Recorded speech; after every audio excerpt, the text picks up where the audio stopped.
ரமதான் அல்லாஹ்வுடைய தூதர் சொன்னார்களே, யார் ரமதானை சிறந்த அடிப்படையில் பயன்படுத்துவார்களோ நாளைக்கு சொர்க்கத்தில் அல்லாஹ் சொர்க்கத்திற்கு பல வாயில் வைத்திருக்கிறான். அதிலே ஒரு வாயில் பாபு ரய்யான் என்று சொல்லப்படும். ஒரே ஒரு முறைதான் திறக்கப்படும். அதோடு நோன்பாளிகள் மாத்திரம்தான் அல்லாஹ் அழைப்பானாம்.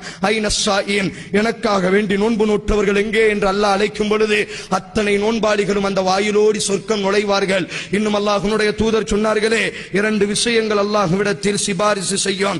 அஸ்ஸியாமு வல் குர்ஆனு யஷ்ஃபஆன், நோன்பும் குர்ஆனும் அல்லாஹ்விடத்தில் சிபாரிசு செய்யும். நோன்பை நோற்றவர்கள், அல்லாஹ் சொன்ன அடிப்படையில் நோன்பு நோற்றவர்கள், அந்த நோன்பு அந்த மஹ்ஷரில் நோற்றவனினுடைய கைகளை தூக்குமாம். யா அல்லாஹ், ரப்பி இன்னி மனஅத்துஹு த்ஆம வ ஷஹ்வாத்தின் பின்னஹார், யா ரப்பே, என்னை படைத்தவனே, இவனோ என்னை நோன்பு நோற்றான். யா அல்லாஹ், உனக்காக வேண்டி காலையில் தாகத்தோடு இருந்தான், உனக்காக வேண்டி பசியோடு இருந்தான், உனக்காக வேண்டி தவறான காரியங்களில் ஈடுபடுவதையும் தவிர்த்து இருந்தான். ஆதலால் நீ இவனை சொர்க்கம் நுழைய வைப்பாயாக.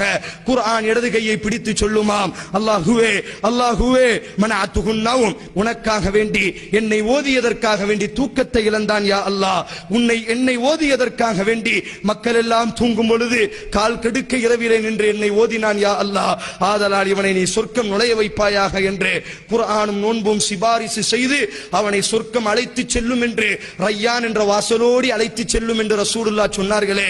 அப்பேற்பட்ட சிறந்த முஸ்லிம்களாக நாளைக்கு மஹ்ஷரில் நிற்கும் பொழுது குடும்பமாக நாளைக்கு சொர்க்கம் நுழைவார்கள் என்று அல்லாஹ் குர்ஆனில் பதிவு செய்கிறானே. நம்முடைய குடும்பங்களோடு அல்லாஹ் சொன்ன அடிப்படையில் நோன்பு நோற்றவர்களாக ரய்யான் என்ற சொர்க்கத்தோடு நுழையக்கூடிய சிறந்த முஸ்லிம்களாக அல்லாஹ் உங்களையும் என்னையும் இந்த சப்தம் கேட்கக்கூடிய அத்தனை இஸ்லாமிய சகோதர சகோதரிகளையும் அல்லாஹ் உருவாக்கட்டும்.